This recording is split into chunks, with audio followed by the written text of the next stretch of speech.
हाय मैत्रिणो, तर बघू शकता हा जो समोरचा भाग आहे सरळ आणि सोप्या पद्धतीने मी तुम्हाला सांगते. तर बघू शकता तुम्ही जरा हे जे गळाचा भाग जे घेतलेला आहे मी तो घेतलेला आहे 2.25 इंचाचा. आणि छोटी जर बारीक साईज जर ब्लाऊज असले तर आपण 2 इंचाचं किंवा घेऊ शकतो आपल्या आकाराने, जसं आपल्याला माप असेल तसं. तर हे मी घेतलेलं आहे 2.25 इंचाचा आणि 2.25 इंचाचं मी शोल्डर घेतलेला आहे. शोल्डर घेतल्यानंतर मोंडा घेतलेला आहे मी 5चा मोंडा घेतल्यानंतर इथे थोडासा आकार देऊन इथं कॉर्नरला थोडंसं 1.25 इंच थोडंसं खाली घेतलेलं आहे क्रॉसमध्ये. आणि इथे घेतलेलं आहे मी 2.5 इंच आणि इथे 2.25 इंच घेतलेला आहे गळा.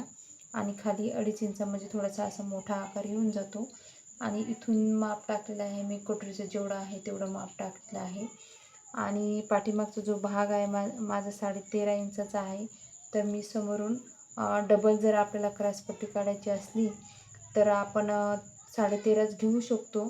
आणि मग आपल्याला जर जॉईंट क्रॉसपट्टी काढायची असते तर आपण 14 घेऊ शकतो, कारण की इथे पण याच्यामध्ये जाते, शिलाईमध्ये जाते आणि इथे पण वरती पण शिलाईमध्ये जाते. तर त्याच्यामुळं आपल्याला 14 इंच घ्यावा लागतो. जर आपल्याला डबल अखंड क्रॉसपट्टी जर काढायची असेल तर आपण पाठीमागचा जो भाग आहे बॅक साईडचा तो 13.5 इंच घेतला तर आपण समोरचा भाग पण 13.5 इंच घेऊ शकतो.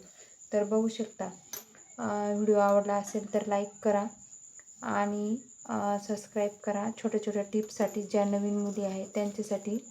कारण टेलर लोकांना तर काही सांगायचं कामच नसते, कारण त्याला सगळ्या गोष्टी माहिती असतात. तर ज्या नवीन नवीन मुली असतात त्यांच्यासाठी हा छोटी छोटी टिप्स मी तुम्हाला शेअर करत आहे. तर व्हिडिओ आवडला असेल तर लाईक करा आणि सबस्क्राईब करा.